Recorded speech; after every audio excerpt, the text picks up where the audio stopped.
Buenas noches, familia. Bienvenidos a Luz en la Noche. Bueno, amada familia, hoy es 16 de junio y qué alegría compartir con ustedes este audio, el número 3 de la paciencia. Y el de hoy, una buena manera de empezar un fin de semana, porque hoy es viernes. Y el cuerpo lo sabe. Y estamos con una ola de calor en el norte de México que no les puedo explicar lo que se siente o lo que no se siente. Ay, sí.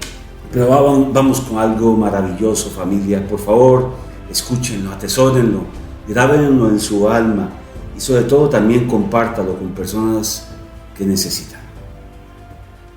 Nos quedamos entonces con el audio.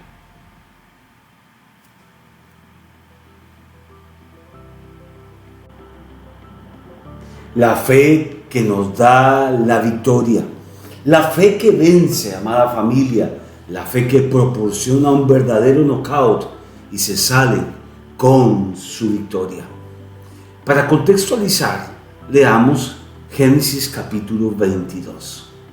Abraham se levantó muy de mañana, ensilló su asno, tomó consigo a 2 de sus siervos y también a Isaac, su hijo. Después cortó leña para el holocausto, se levantó y fue al lugar que Dios le había indicado.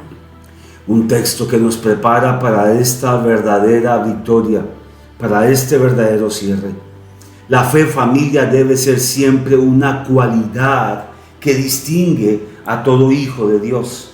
Mas, sin embargo, amada familia, existe en la iglesia bastante confusión acerca de este tema. Para muchos la fe no es más que un deseo de que las cosas salgan bien, algo así como cuando la persona dice que piensa positivamente. Es algo así como la esperanza de que las circunstancias se resuelvan favorablemente y que las dificultades no nos afecten demasiado.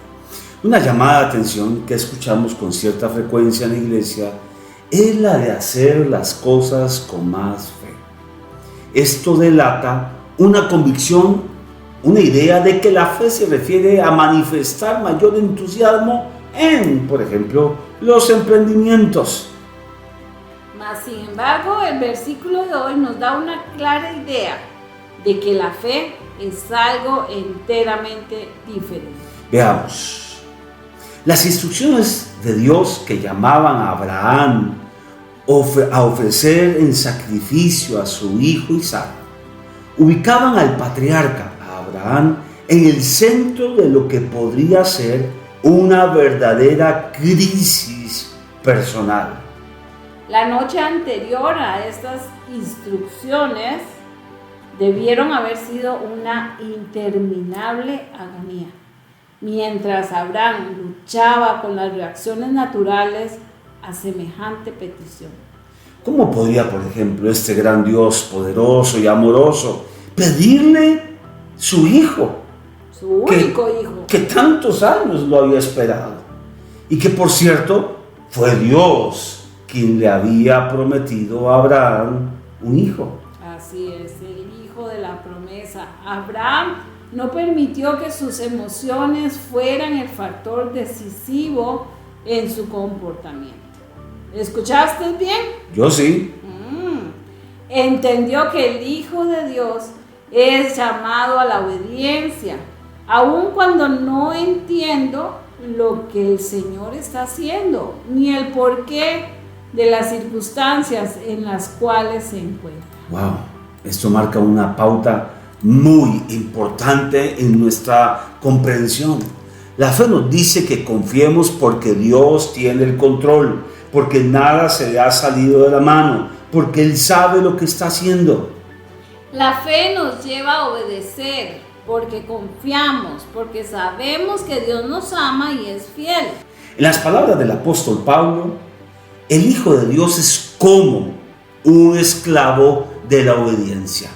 En Romanos capítulo 6 nos ilustra esto. Ustedes saben que quien siempre obedece a una persona llega a ser su esclavo. Nosotros podemos servir al pecado y morir, o bien obedecer a Dios y recibir su perdón. ¿Qué dos tipos de obediencia más diferentes? Una obediencia al pecado que trae muerte, una obediencia a Dios que trae vida. Otra versión dice: ¿no se dan cuenta de que uno se convierte en esclavo de todo lo que decide obedecer? Uno puede ser esclavo del pecado, lo cual lleva a la muerte, o puede decidir obedecer a Dios, lo cual lleva a una vida recta. Es decir, somos esclavos del pecado, esclavos de malos hábitos, esclavos de tradiciones, esclavos de heridas que dejaron en nosotros costumbres, o somos esclavos, por así decirlo, de Dios. La pregunta es: ¿de quién es usted esclavo? Es interesante, familia, la abundancia de verbos en el versículo de Génesis 22. Se levantó, preparó, Tomó, cortó, salió. y fue.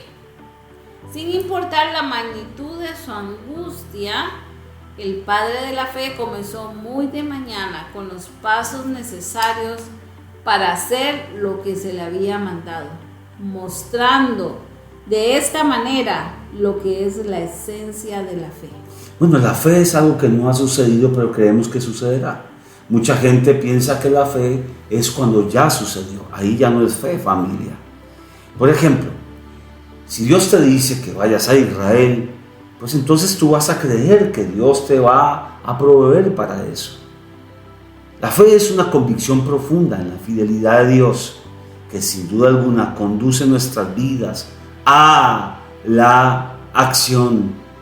Es la certeza, la seguridad de que no importa cuán contradictorias y difíciles sean las circunstancias, Dios no se verá limitado en su propósito de cumplir con su palabra. En este caso, según el escritor de Hebreos, ahora creía que Dios era poderoso para levantar a Isaac aún dentro de los muertos.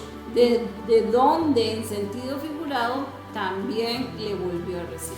Y esto lo ilustra Hebreos capítulo 11. Fue por la fe que Abraham ofreció a Isaac en sacrificio cuando Dios lo puso a prueba. Abraham, quien había recibido la promesa, ahora estaba dispuesto a sacrificar a su único hijo Isaac, aun cuando Dios le había dicho que era Isaac, el único hijo, como tú decías antes, el que Dios usaría para darle una descendencia. Abraham, dice el texto bíblico, llegó a la conclusión de que si Isaac moría, Dios tenía el poder para volverlo a la vida. Era la misma seguridad de Sadrach, Mesach y Abednego. Si Dios permitía que los metieran al horno de fuego, el mismo Dios los sacaría. O la misma certeza que tuvo Daniel: si la fe lo introdujo al pozo de los leones, la misma fe en Dios lo sacaría de allí. Ahora, ¿por qué Dios permitió esto? Sin duda alguna hay muchas enseñanzas. Quería ver si la obediencia de Abraham era incondicional y absoluta. Quería ver si era Dios lo más importante para Abraham o su hijo. Pero también una enseñanza es que ahí conoceremos el poder de Dios. Y sin duda alguna otra, también maravillosa enseñanza, es que los reyes paganos que rodearon a Daniel y a los tres hombres que antes tú dijiste, Sadrach, Mesach y Abednego, sí, esos reyes eran paganos, que terminaron creyendo en el Dios de Israel al ver los milagros de cómo Dios sacó a aquellos tres del horno de fuego y a Daniel del pozo de los leones. Esos son tiempos en los cuales muchos hijos de Dios se ven constantemente rodeados de crisis, de tiempos realmente difíciles. Si esperamos que los demás actúen con fe, nosotros debemos mostrarles esa misma confianza, tenaz en la bondad de Dios, evidenciada en acciones concretas que no pierden tiempo en dudas, vacilaciones ni argumentaciones. Eso está muy bueno, que nuestras vidas puedan ser caracterizadas por una abundancia de verbos verbos que nos invitan a la acción. La fe no nos pone en una posición pasiva.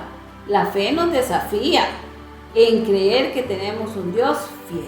Quiero que terminemos con una serie de preguntas, Mirta. ¿Con cuánta frecuencia te sientes profundamente incomodado por la palabra de Dios? Una muy buena pregunta. Otra, ¿qué reacciones producen en ti las demandas, las peticiones, las directrices de Dios que te desafían a una obediencia que parece para nosotros ciega? ¿Qué cosas puedes hacer para que en tu vida haya menos vacilación, menos duda, menos pasividad y más acción? Tres preguntas que nos enmarcan muy bien la enseñanza. Espíritu Santo, gracias por darnos la alegría de esta semana, seguir alimentando nuestro corazón en relación a la fe. Hoy, Señor, vemos un corazón paciente de Abraham, que actuó simplemente en una confianza absoluta y esperó sin duda alguna tu respaldo. No en vano lo llamaste tu amigo, un hombre que nos enseñó una obediencia a pesar de todo, una obediencia a prueba de balas. Levanta en nosotros un deseo genuino de tener una obediencia, Señor, una obediencia a ciegas para el mundo, pero Señor, que sabemos muy bien a quién estamos siguiendo, a quién estamos obedeciendo, a quién le estamos haciendo caso. Gracias porque la fe, Señor, se deposita en ti y nuestro corazón andará seguro. Que la bendición de Dios sea con cada uno de ustedes, amada familia, en Cristo Jesús. Que así sea. Amén, familia. Bueno, familia, Dios los bendiga. Nos vemos el domingo. Este domingo nos vemos en la iglesia y también recordemos que este domingo va un gran abrazo para todos los papás en su día, el Día del Padre. Muchas gracias, Bev. Así es, los papás estamos de manteles largos. maravilloso. Un abrazo a todos.